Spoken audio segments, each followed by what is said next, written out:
The practice of no practice.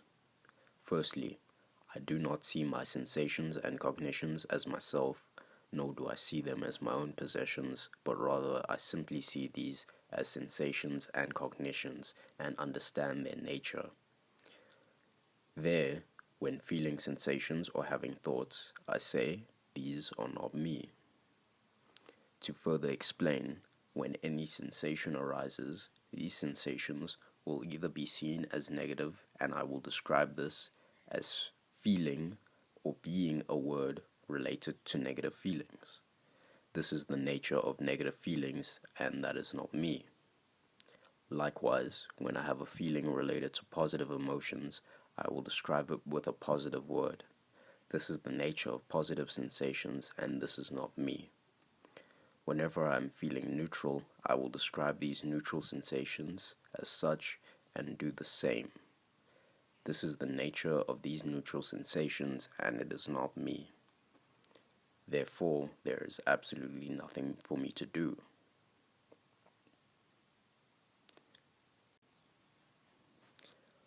Why are they not me, and why do I not possess them?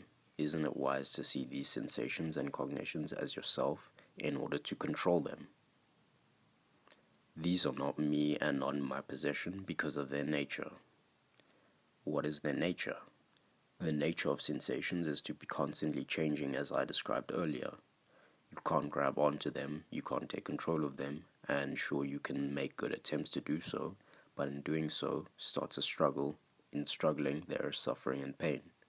So I do not try to wrestle with anything, as these are just sensations and not real problems. And what is my nature? I am the unchanging witness of these changes, and so therefore I cannot be involved in anything that is changing.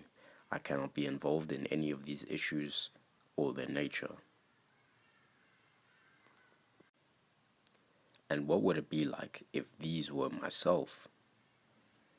If this was myself, I would never be able to experience any hardship at all, as since it is myself, I could have just changed it. I could just change its nature to be always positive without a single moment of negativity. Therefore, anything that is subject to constant changing and afflictions cannot be myself, otherwise I wouldn't lend these things to affliction in the first place. No matter whether it's in the past, present, future, internal, or external, anything like this that has this nature cannot be me. Now, wouldn't that just exacerbate issues? Actually, no, it doesn't. The issue is many people think they need to employ thinking and feeling in order to solve these problems. But that is literally the problem in the first place.